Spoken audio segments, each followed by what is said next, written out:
Have you ever wondered how your children will treat you when you get older? Will they care for you with the same love, respect, and devotion you've shown them throughout their lives?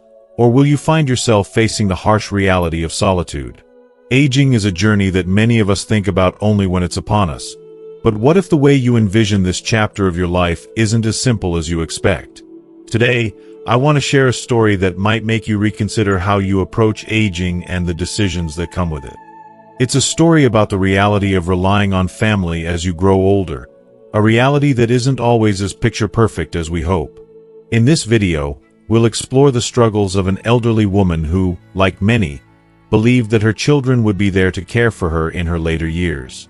But as she navigated this transition into old age, she realized that depending on her children wasn't as straightforward as she had imagined.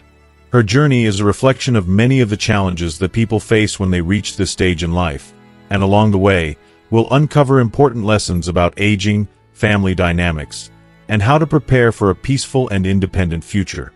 This isn't just another story. It's a wake-up call for those of us who are approaching or already in our golden years.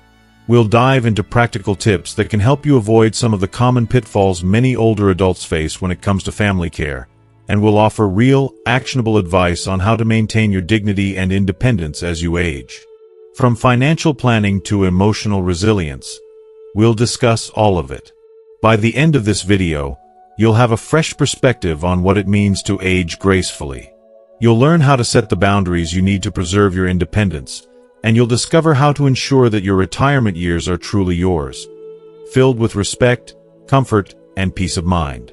Don't miss this opportunity to shift the way you think about your aging process. The lessons shared here might change the trajectory of your journey, offering you a roadmap to navigating the challenges that come with growing older. If you're not subscribed to this channel yet, I highly recommend hitting that subscribe button and turning on notifications so you never miss a video. Your support means the world to me, and if this content resonates with you, please consider liking and sharing it so I can continue to bring you valuable insights and lessons. If you're enjoying this video, feel free to leave a comment with 1 to let me know. If there's something you'd like to see improved or covered in future videos, simply comment 0, and I'll do my best to adapt and make the content even better. Now, let's dive in. As I reflect on the choices I made in my life, I can't help but wonder, how did I end up here, in this miserable state where the weight of my past decisions feels too heavy to bear? It's as though regret doesn't even matter anymore, because it's too late for regrets. What happened along the way that led me to this point of despair? I believe that after hearing my story, you'll gain an entirely new understanding of aging. You'll realize the importance of the decisions you make now, the ones that shape the course of your later years. And perhaps, you'll be able to learn from my mistakes before it's too late for you too. This story is not just mine, it's my cousin Sarah's, and it is one filled with both heartache and resilience. At 68 years old, Sarah's life is a reflection of the struggles so many of us face as we grow older. She was a woman who gave everything she had to the world around her, only to find herself struggling in ways she never anticipated. Before retirement, Sarah worked in the tax department for over 30 years, a job she was deeply passionate about. She loved the sense of purpose it gave her, the feeling of making a difference, of contributing something meaningful. It wasn't just a job, it was part of her identity. But now, after retiring, she lives on a modest pension of about $400 a month, a sum that barely covers her living expenses. She's always been practical, but it's hard to be practical when the system has left you with so little. Life threw Sarah a devastating curveball when she was just 35 years old. Her beloved husband, John, fell seriously ill, and despite their best efforts to seek treatment from the finest doctors, nothing could save him. John passed away, leaving Sarah to navigate the overwhelming challenge of raising 2 young children on her own. There was no time to grieve. There was only time to survive. She poured herself into her children, putting aside every personal desire and need to ensure they had a stable and loving home. Her dreams, and her well-being, became distant memories as she did everything in her power to give her kids a better life. Now, her children are grown, and Sarah has entered the stage of life she had always feared. Old age is creeping in, and with it, the physical limitations that come with it. Her legs are weak, her energy is low, and the home that once felt like a sanctuary now feels like a prison of reminders that time is slipping away. She can no longer do the things she once did effortlessly. There are moments when she lies awake at night, staring at the ceiling, wondering what would happen if she were to fall, if she were to become seriously ill. The thought haunts her. Her daughter, Amanda, lives in another state, and her son, Ethan, works long hours.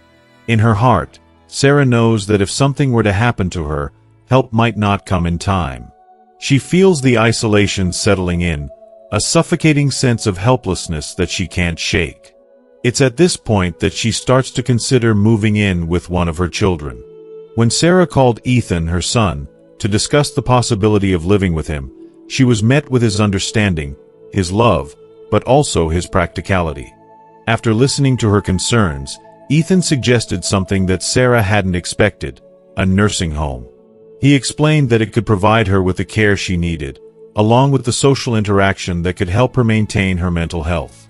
The nursing home, he said, would offer her everything from meals to help with daily activities and even medical supervision. For Ethan, it seemed like the perfect solution: comfortable, secure, and manageable.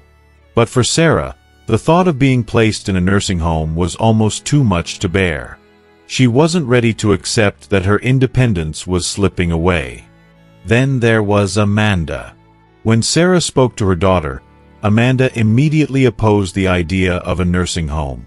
To Amanda, it felt like an admission of failure, a public declaration that Sarah was no longer capable of caring for herself. "Mom, I just don't feel right about putting you in a nursing home," Amanda said, her voice laced with concern. "People will talk. They'll say we're abandoning you." Amanda's words carried an emotional weight, and Sarah could feel the pressure mounting. She didn't want to disappoint her daughter, but the thought of living in an institution felt like surrendering her dignity. Amanda suggested that they hire a caregiver instead, someone to come to Sarah's home and take care of her. In this arrangement, Sarah could remain in the comfort of her own space, eat the food she loved, and maintain a sense of control over her life. It seemed like the ideal compromise. Sarah could still have some independence while receiving the help she needed. But as much as Sarah tried to imagine this option, she couldn't shake the feeling that it wasn't right either. The thought of a stranger coming into her home to care for her filled Sarah with unease. She had heard so many disturbing stories about elderly abuse, the kind of horror that no one should have to experience. What if she fell ill, or worse, what if the caregiver mistreated her? Sarah couldn't imagine trusting someone she didn't know with her well-being, with her safety. The fear of losing control, of being vulnerable in ways she couldn't bear, left her paralyzed with indecision. If you are still watching this video and find these lessons useful, please comment 1 below to let me know that you are still here with me. As Sarah grapples with these difficult choices, she's left wondering, what kind of life did she build? Was it worth all the sacrifices, all the years spent taking care of others at the expense of her own needs? And now, as she faces the reality of aging, will she continue to make choices that limit her freedom, or will she find a way to reclaim some measure of independence? The choices she faces are overwhelming, but they are also a mirror of the choices we all must make as we age. When the time comes, what will you choose for yourself? Will you take the steps now to ensure that your later years are filled with dignity, love, and care, or will you find yourself stuck in a situation where regret is the only thing left to hold on to? For me, Sarah's story is a warning. It's a reminder of the importance of making proactive choices today, choices that will shape the kind of life we lead tomorrow. As I reflect on her life, I realize how easy it is to become so absorbed in the roles we play for others that we forget to take care of ourselves. In the end, we can only rely on the decisions we make now to guide us through the years ahead. As time passed, Amanda offered another suggestion, one that, at first, seemed like the perfect solution to Sarah's mounting worries. "Why don't we just take turns looking after you?" Amanda suggested gently, her voice filled with kindness and concern. You could stay with me for a few months, then go stay with Ethan for a while. That way, we'll both have a chance to spend time with you, and you won't feel so isolated." Sarah, who had been feeling the weight of loneliness and the fear of becoming a burden, paused for a moment, allowing Amanda's words to sink in. It seemed like a reasonable proposal, an arrangement that would give her the space she needed to enjoy her life on her terms. After reflecting for a bit, she agreed. The idea of living with her children for a while, experiencing the joy of being around her grandchildren, all while still having the freedom to enjoy her retirement, seemed like the best way to navigate her twilight years. She could stay connected to her family without losing her independence. It felt like a gift, one she would cherish, a way to have the best of both worlds. The notion of living with Ethan and his family in particular filled Sarah with a sense of relief and quiet excitement. She imagined the smiles of her grandchildren, their innocent laughter echoing through the house, the warm moments of family togetherness, and the gentle companionship that would come from having her children nearby. This was everything she had hoped for: family, love, and the joy of watching her grandchildren grow up. She would still be able to savor the serenity of her own life, free from the constant weight of needing care. When she finally shared her plan with Ethan, her voice was soft but firm, revealing the thoughtfulness that had gone into the decision. "I'll stay with you. I don't want to be a burden. My pension isn't much, just about $400 a month, but I'll give it all to you. I've thought it through, and I know keeping money for myself won't do me much good at this stage. I should help you out." Ethan, always a bit unsure about his wife Rachel's feelings toward his mother, felt a sense of unease. Would Rachel be comfortable with the arrangement? He couldn't help but worry about what this would mean for their family dynamics. With trepidation, he called Rachel to get her opinion. To his surprise, she didn't hesitate for a moment. "Of course, Mom can stay with us. It'll be fine," she said casually, without a second thought. Ethan, though relieved, couldn't shake the nagging feeling that something was amiss. Why had Rachel agreed so readily? Could it be that she had a hidden motive? He wondered if, perhaps, she was more interested in Sarah's pension than in having her live with them. Despite these lingering doubts, Sarah decided to go ahead with the plan. She thought to herself, "At least my living expenses will be minimal. I'll give them my pension, and they won't have to worry about that. Surely, they won't make me feel like a burden." But as the days passed, Sarah found herself regretful. The reality of living in Ethan's house was not at all what she had imagined. The struggle for space and privacy weighed heavily on her soul. Ethan's house, though filled with love, was cramped, already occupied by him and Rachel in one room, and the grandchildren in the other two. Sarah had no room of her own. Instead, she found herself relegated to the couch in the living room, a place she had to transform into her bed every night. It wasn't just uncomfortable, it felt degrading. During the day, her bedding was moved outside to the balcony to dry. Each night, once the house settled down and the family retreated into their rooms, she was left in the living room, trying to create some semblance of space for herself. But it was never truly restful. Every sound of footsteps, every door opening, every conversation that filtered through the thin walls, made her feel exposed and invisible. She was always aware, always in the background of the family's life, but never fully a part of it. But the real pain lay in the subtle discomfort of daily life. Rachel's frugality, once viewed as a necessary trait in managing their household, quickly became a source of tension. Sarah, who had once been an integral part of her own family's meals, now found herself relegated to the scraps. When they bought meat, it was always just enough to stretch for a few days, and Rachel made sure that her children had the lion's share.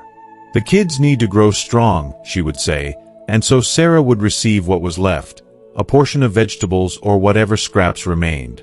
Even when fruits were bought, once washed, they were kept hidden away in Rachel's bedroom, far from Sarah's reach. It wasn't just about food, it was about being seen, about being valued. And Sarah, in her vulnerability, began to feel the quiet sting of neglect. She had hoped for warmth and care, but what she found instead was a growing sense of isolation. Sarah's heart ached with frustration, her emotions a tangled mess of sadness and resentment. I gave everything to them, every last penny of my pension, and they can't even buy enough food to feed the family, she thought bitterly, the sting of betrayal lingering in her chest. It felt as if her children were hoarding everything for themselves, leaving her with little to nothing, even after all she had sacrificed. Her heart broke as she realized how invisible she had become in their lives. Despite the discomfort twisting within her, she held her tongue, afraid of causing tension, afraid of rocking the boat. But the silent hurt was suffocating. One day, seeking some sense of peace and distraction, Sarah decided to visit the neighbors in the apartment complex. She thought a change of scenery might lift her spirits, if only for a little while. But when she returned early to Ethan's house, she overheard a conversation that shattered her heart into pieces. She had come back sooner than expected, expecting to find quiet, but instead, her ears caught Rachel's voice, filled with disdain. Rachel said, "Mom eats so much. Normally, we don't spend much on bread or meat, but since she moved in, we have to buy more food every day. She eats like she's starving, like she's trying to eat 2 meals in one go."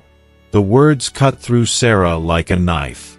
She had always been so careful to not overstep, to not take too much, and yet here they were, speaking about her with such cruelty.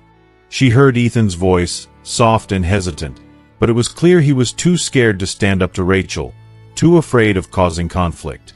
He didn't even try to defend her. Instead, he just nodded along. Sarah was so overcome with rage, with humiliation, that she thought she might scream. But instead, she bit her tongue, forcing herself to remain silent. How could they say such things about me? After all the years I devoted to raising them, this is how they repay me. The betrayal, the sheer ingratitude, left her breathless. She felt small, invisible, as though her very existence was nothing more than a burden to them. That night, as Sarah lay in bed, her mind a whirl of bitter thoughts, she couldn't sleep. She tossed and turned, the weight of the situation pressing down on her chest. She thought about everything she had done for her children, the sacrifices, the sleepless nights, the years of her life dedicated to their well-being. And now, this was how they treated her? "I raised them all by myself, and this is what they've become," she whispered to the empty darkness, feeling the sting of her own words. The pain was overwhelming, and the sense of betrayal was suffocating. The next morning, after a sleepless night spent grappling with her emotions, Sarah made a decision. "I've been here for 6 months, and it's just not working," she said quietly to Ethan, her voice barely above a whisper. "I'm going to stay with Amanda for a while. I need a change of pace. I need a place where I can feel comfortable again." She could no longer ignore the hollow emptiness that lingered in Ethan's house, the invisible walls that had grown between her and her children. So, she packed her things and left, hoping that Amanda, her daughter, would offer the peace and solace she so desperately needed. After all, Amanda was her flesh and blood. Surely, she would treat her with kindness and understanding. When Sarah arrived at Amanda's house, her hopes seemed to be realized. Amanda didn't hesitate to welcome her in, didn't ask for her pension card, and didn't seem to view her as a burden. Instead, Amanda went out of her way to make her feel at home. She bought fresh groceries, prepared meals Sarah could enjoy, and even arranged a cozy space for her to rest. For the first time in months, Sarah felt a sense of comfort, of peace. She felt valued. The warmth in Amanda's home was a balm to her weary soul, and Sarah allowed herself to believe, if only for a moment, that she had found the solace she had been longing for. But Sarah's peace was short-lived. Once again, she overheard something she wished she hadn't. As she was out for her daily walk, clearing her head and finding a moment of solitude, she overheard a conversation between Amanda and her granddaughter. "Mom, why does Grandma live with us?" the granddaughter asked innocently, but Sarah could hear the judgment in her voice. Shouldn't we be taking care of Grandpa, not Grandma? Amanda's response was sharp, her voice filled with irritation. She scolded her daughter for speaking that way, but the damage was already done. The words stung Sarah's heart. And yet, it didn't end there. The granddaughter, upset and confused, ran away from home, missing school for days. The family had to search for her, eventually finding her at a friend's house. The entire situation was a whirlwind of stress, guilt, and unspoken emotions.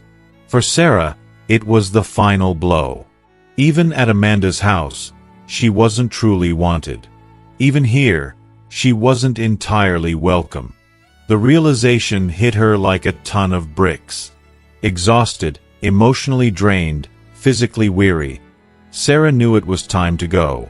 She had tried to find comfort, to find a place where she could feel loved and at ease, but it seemed like no matter where she went, the sense of belonging was just out of reach. Slowly, she gathered her things and left Amanda's house, the weight of the truth sinking in. As she walked back to her own home, the only place that had ever truly felt like home, Sarah knew that no matter where she went, her children's homes could never offer her the sense of peace she yearned for. It was a hard, painful truth, one that cut deep into her soul. But it was the truth nonetheless. The home wasn't with them. It was in the quiet, the solitude, the space where she could breathe freely, away from the judgments, away from the expectations. As Sarah walked through her door, she whispered to herself, "No matter where I go, my home will always be here. This is where I can find peace." Sarah had always envisioned a different reality for her later years, one where her children would be by her side, offering the care and support she had once given them so selflessly. She had hoped that, after all the years of sacrifice, they would be there for her, to cherish and comfort her as she grew older. But instead, she found herself facing an unbearable loneliness, a discomfort that stung with the sharpness of rejection and neglect. It wasn't the nurturing, protective embrace she had imagined. Instead, she was left to confront the painful truth that the children she had devoted her life to were not the pillars of support she had hoped for. If you are still watching this video and find these lessons useful, please comment 2 below to let me know that you are still here with me.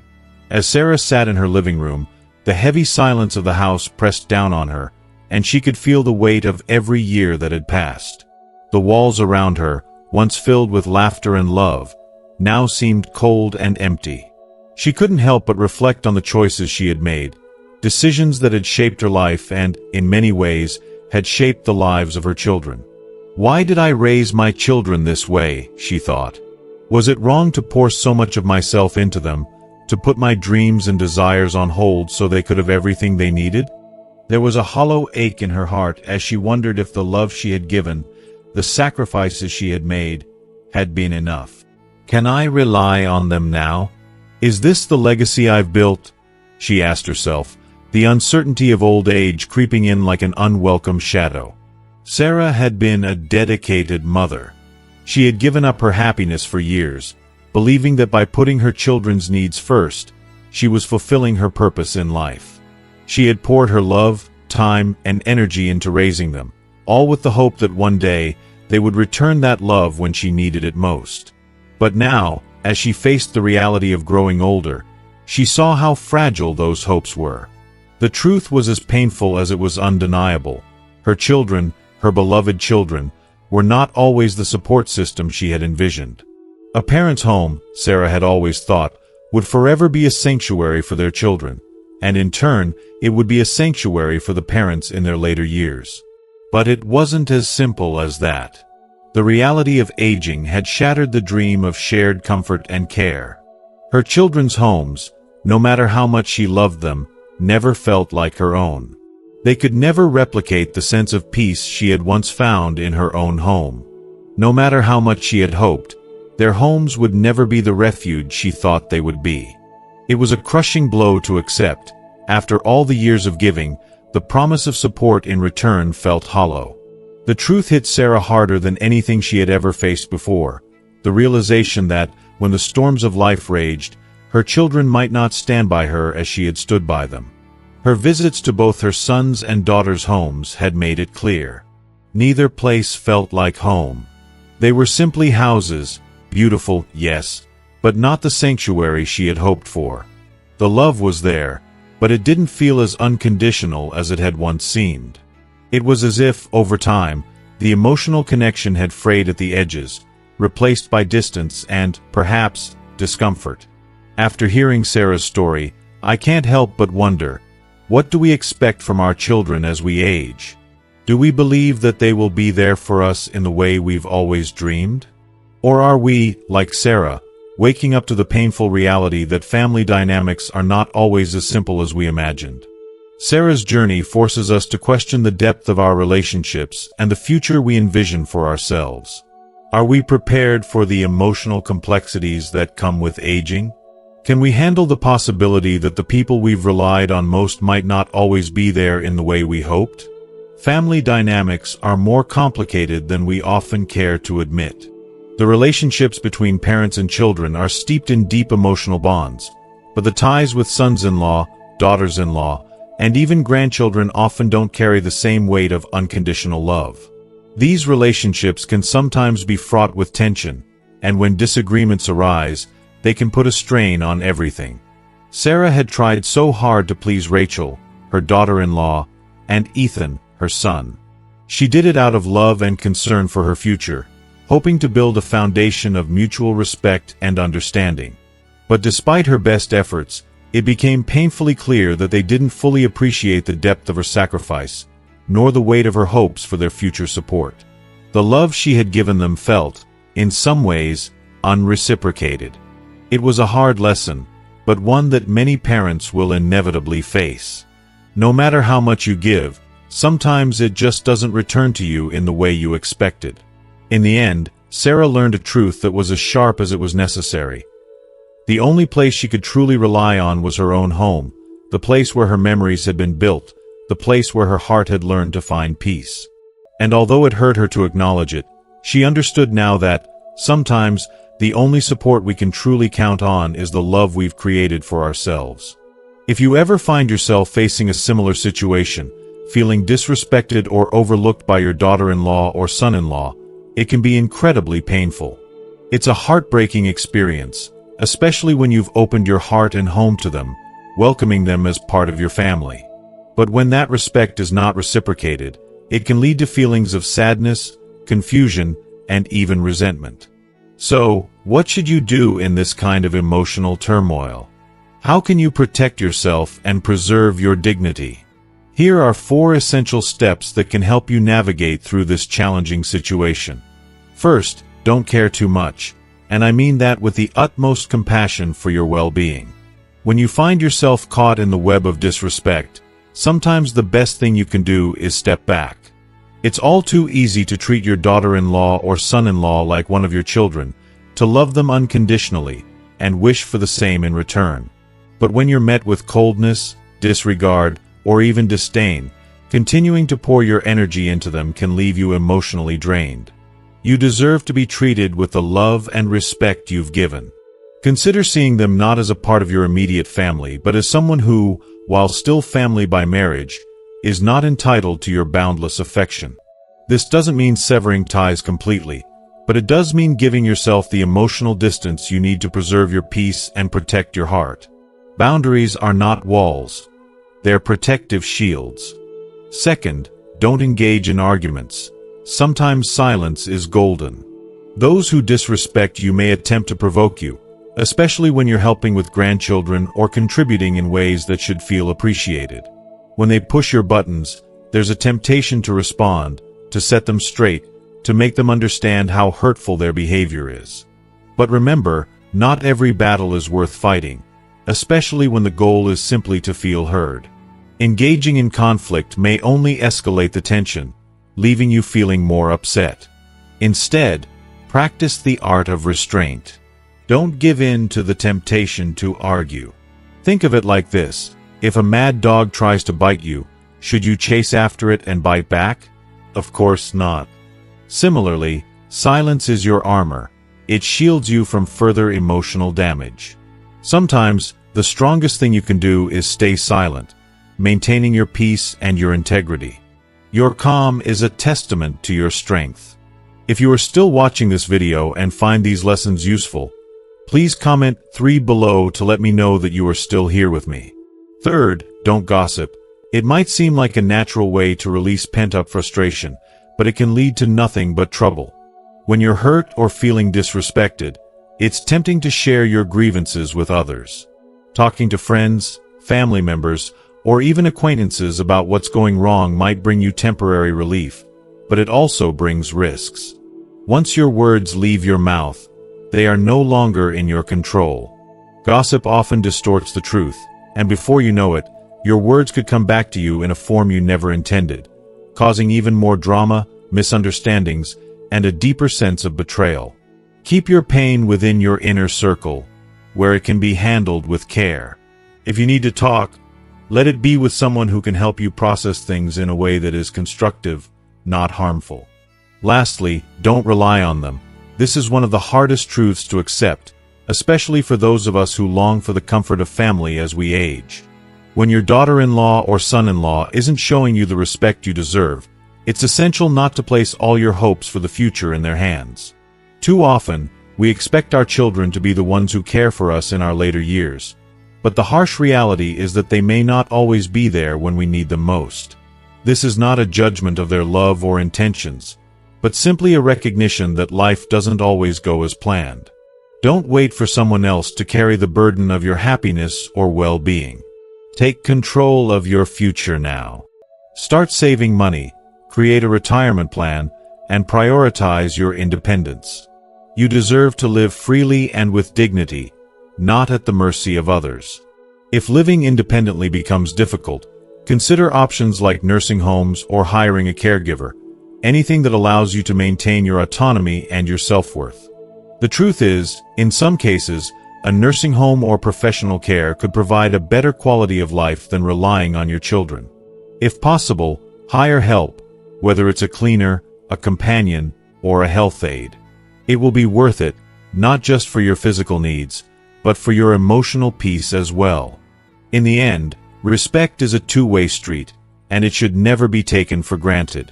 No one, no matter how old or kind, should have to tolerate disrespect, abuse, or be treated as a burden. If your daughter-in-law or son-in-law fails to show you the love and appreciation you deserve, but your life seems to be flourishing without any consequences, that's okay. You are not responsible for their actions, nor are you obligated to fix the situation or change their behavior. There is wisdom in accepting that not all relationships will be what we hope them to be. A mother may give birth to 9 children, but no 2 are the same. There will always be differences, misunderstandings, and struggles between parents and their children, and even more so with in-laws. But this is where your strength lies. In recognizing when to pull away, in respecting yourself enough to set boundaries, and in choosing to live with dignity and independence. This isn't about bitterness. It's about self-preservation and emotional wisdom. Take care of your heart. Stay strong. As we come to the end of today's video, let's take a moment to reflect. What have you learned so far? Whether it's about setting boundaries, maintaining your peace, or prioritizing your well-being, it's crucial to remember that we deserve to be treated with respect, especially as we navigate the complexities of family dynamics. I hope you found value in these steps and that they resonate with you as you move forward in your own life. Now, I'd love to hear from you. What is one thing you've learned today that you will bring into practice in your own life? Please share it in the comments below. Let's continue this conversation together. If you enjoyed this video, don't forget to leave your comment, like, share, and subscribe to our YouTube channel for more empowering content like this. Thank you so much for watching, and I look forward to seeing you in the next video.